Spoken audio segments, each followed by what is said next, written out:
നീ എക്സാമിന് വല്ലതും പഠിച്ചാ? എന്തിട്ടാ പഠിക്കണം? ഞാൻ ഉത്തരങ്ങളല്ലേ ഇന്നലെ തന്നെ ഡെസ്കിൽ എഴുതി വെച്ചിട്ടുണ്ട്. നീ ബാക്കിൽ പോയിരുന്ന എക്സാം എഴുതിയാ മതി. അങ്ങനെ പറഞ്ഞാൽ പറ്റൂല. ഞാൻ ഈ ഡെസ്കിലല്ല എഴുതി വെച്ചിരിക്കണ. ഈ ഡെസ്കിൽ ഇരുന്ന് എഴുതാൻ വേണ്ടിയാണ് ഞാൻ ഇരുന്നത്.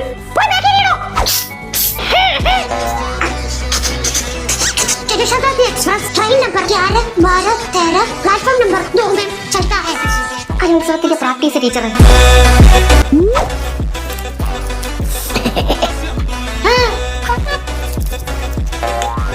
ചൂയുകമാണോ ടീച്ചറെ? എന്താ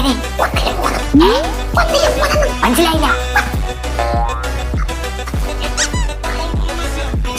ഉത്തരം 5. നമ്മളൊക്കെ ഉത്തരങ്ങൾ എക്സാമിന്റെ അവസാനത്തെ 5 മിനിറ്റ് എഴുതാൻ നിൽക്കുന്ന ടീംസ് ആണ് ടീച്ചറെ. ഇനി എക്സാം കഴിയാനേ 2 മിനിറ്റ് കൂടെ ബാക്കിയുള്ളൂ. എക്സാം ടൈമിൽ ഫോർവേഡ് പേപ്പറുകൾ തരൂ. ദാ ഇതെന്താണോ? ഉത്തരക്കടലാത്തോട്ട് എനിക്കിതേ ഉണ്ടാക്കാൻ അറിയാം ടീച്ചറെ. പാസ്സാക്കി.